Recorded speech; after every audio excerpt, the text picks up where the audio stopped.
They now called themselves Judeans, which they were not.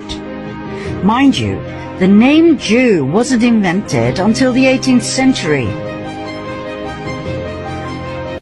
Joseph Chagan, king of the Khazars, explained in a letter to the foreign secretary of the Caliph of Cordoba, Hasdai ibn Chaprut, that his people were direct descendants from Japheth, son of Noah. Merchants who traveled through Khazaria had to pay toll, a lucrative way to swell the coffers of the kingdom. The Khazars were different than the peoples from the surrounding countries. They were described as thieves and spies. They were said to be lawless people who lived a life of sin, of sexual extremities and cruelty. They would murder travelers from other countries and adopt their identity. They were masters of deceit.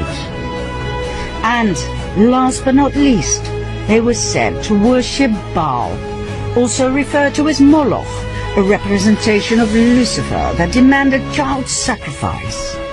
In return, Baal was said to reward them with riches, with fame and fortune.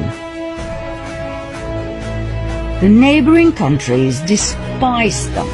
They hated their sacrificial rituals in which they threw babies into the flames or cut them open to drink their blood and eat their flesh, claiming it gave them incredible power and energy. And in 65 AD, the Russian ruler, Grand Prince of Kiev, Sviatoslav I, felt they had gone too far with their continued devil-worshipping and child sacrifice. He decided to wipe them out.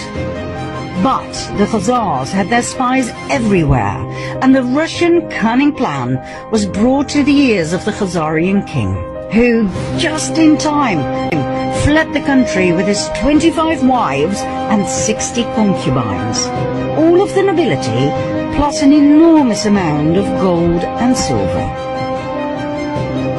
The entire exodus of royalty and nobility went via Hungary to Poland, then from Germany southward to France and Spain. Everywhere they went, some were left behind. In order to reveal their true identity, they called themselves Ashkenazi Judeans, knowing very well that their new home countries would not exactly be eagerly awaiting Luciferian Khazars. Ashkenaz, by the way, was the name of a region they inhabited. Ashkenazim settled in their new homelands and swore to rebuild their empire. In no time, they built up an empire of wealth and influence. After all, they were the royalty and nobility of the ancient bloodlines of Sumer and Babylonia. They had the startup capital, so to speak. They swore to take revenge on Russia, the country they had been expelled from. Their revenge also stretched out to the Jews, as in the original people from Judea.